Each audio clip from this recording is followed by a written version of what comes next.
Hey everyone, welcome back to The Explainer. I am absolutely thrilled you're here today because we are going to dive into something incredibly special.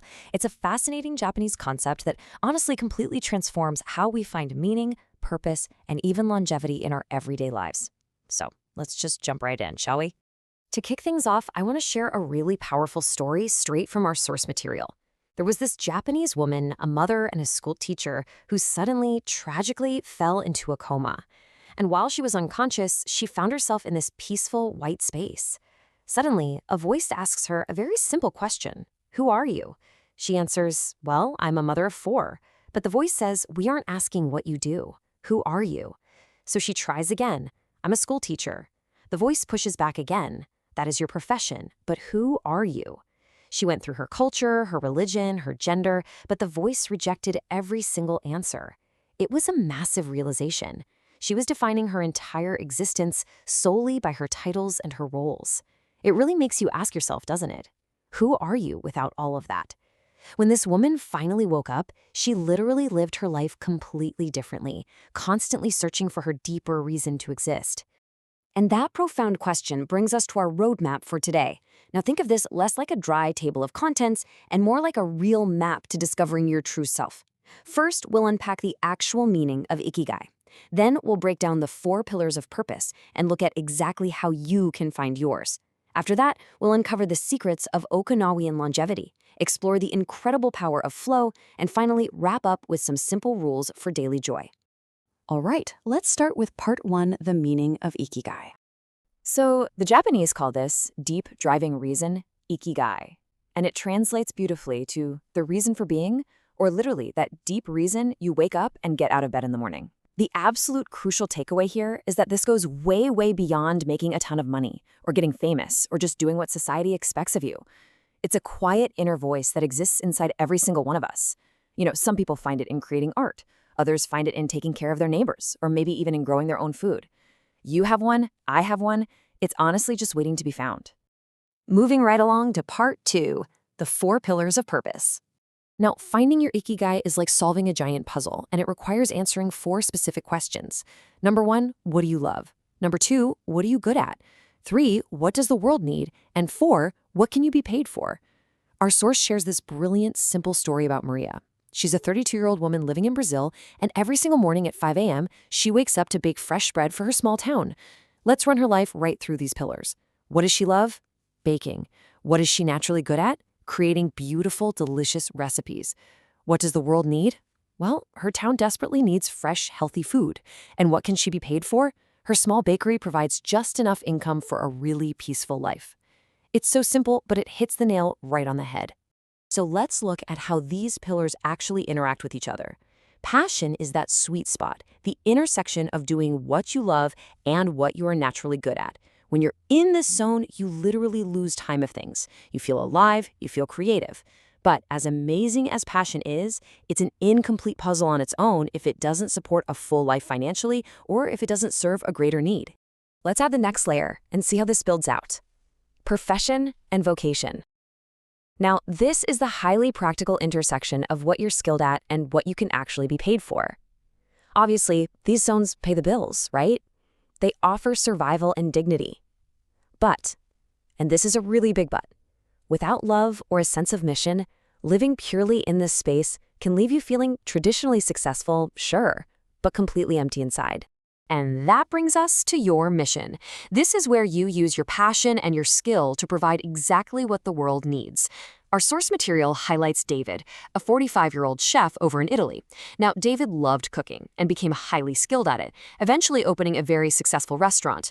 But he realized he didn't just want money, he needed a true mission.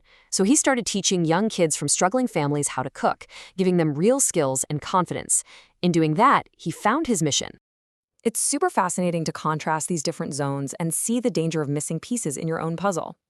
If you combine what you love with what you're good at, but you aren't really helping anyone, you might feel satisfied but also a little bit useless. On the flip side, if you combine what you're good at and what pays the bills, but you don't actually love it, you feel comfortable but entirely empty. Living in just one of these corners almost always leads to burnout or feeling like an imposter. True Ikigai is that magical perfect center where all 4 circles overlap. Which naturally leads us to part 3, How to find yours.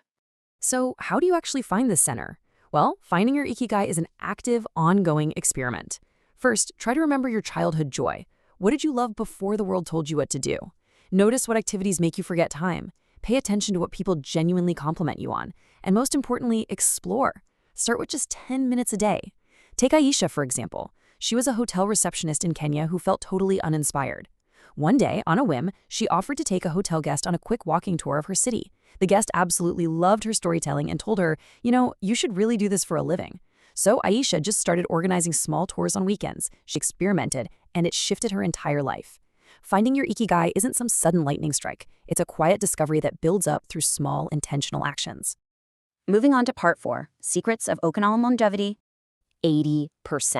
Just think about that number for a second. This represents hara-hachi-bu, which is the Okinawan habit of eating only until you are exactly 80% full. They absolutely do not overeat. Instead, they treat food as mindful medicine. They stop eating when they feel light rather than waiting until they feel heavy or stuffed. It's a completely foundational secret to their incredible, world-renowned lifespans. When you look at it, there are some pretty stark contrasts between our modern life and traditional Okinawan life. Instead of aiming for total retirement, where you just stop working entirely, they maintain a lifelong purpose. Instead of punishing gym workouts, they practice daily, gentle movement, like gardening or walking. And instead of the isolation so many people face today, they have what's called a moai, these tight-knit, lifelong community support groups. Look at that first point, lifelong purpose. The source tells the story of Tomoko, an 87-year-old seamstress. She officially retired at 72, and after a year of doing absolutely nothing, she felt horribly anxious and useless. So what did she do? She dusted off her old sewing machine and started making little pouches for the local market. Not for the money, but for the love of it. Her hands remembered the work, her mind calmed down, and she literally came alive again. Total retirement can make you feel obsolete, but lifelong purpose? That keeps you alive. All right, let's explore part 5, the power of flow. So, how do you know you're on the right track? The biggest signpost is a psychological state called flow. This is a state of complete, unwavering focus, where you literally forget time, hunger, and stress. Think of Kenji, a man in Japan who carves wooden spoons in a tiny workshop. There are no loud machines, no marketing strategies, no pursuit of fame. He just shapes the wood slowly with absolute care. Hours pass by and he never even checks the clock. When someone asked him if he ever gets bored doing this day after day, he just smiled and said, "I'm not making spoons. I'm making peace with the world." You see, flow isn't about crushing productivity goals. It's about finding deep internal peace simply by giving your absolute full attention to the process. And finally, part 6, rules for daily joy. These are the quiet, actionable principles the Okinawans live by every single day. Take it slow. Keep your good friends close. Move your body gently every day. Reconnect with nature. Give thanks. And absolutely crucially, let laughter be your medicine. And hey, that last point isn't just some poetic metaphor. Modern science actually backs up the Okinawan elders' belief here. Laughing genuinely boosts your immune system. It lowers stress hormones, and it literally heals the heart. You don't always need a fancy hospital to heal. Sometimes you really just need a good joke with a great friend. And speaking of those incredible elders, consider this quote from a 91-year-old Okinawan man who decided he was going to learn a brand new musical instrument. He said, "I'm not afraid of death, I'm afraid of boredom." Wow. It delivers such a deep, human resonance, doesn't it?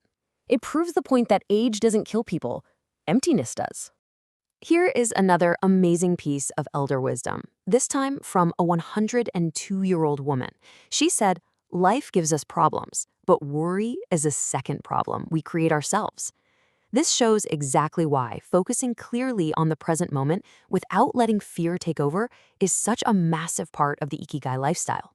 By eliminating that self-created problem of worry, you clear your mind so you can actually find the solutions. And all of this connects so beautifully to the Japanese concept of wabi-sabi. Simply put, it means embracing beauty and imperfection. They don't drive themselves crazy chasing perfection. They believe that the cracks in a ceramic bowl or the deep wrinkles on a person's skin are just full of rich stories. Recognizing that makes life so much more forgiving, and it drastically reduces the daily stress we put on ourselves. Which brings us to the absolute core thesis of this entire explainer. You were not born to suffer. You were born to live. Our source shares a really striking story of a young man who was watching his grandfather pass away.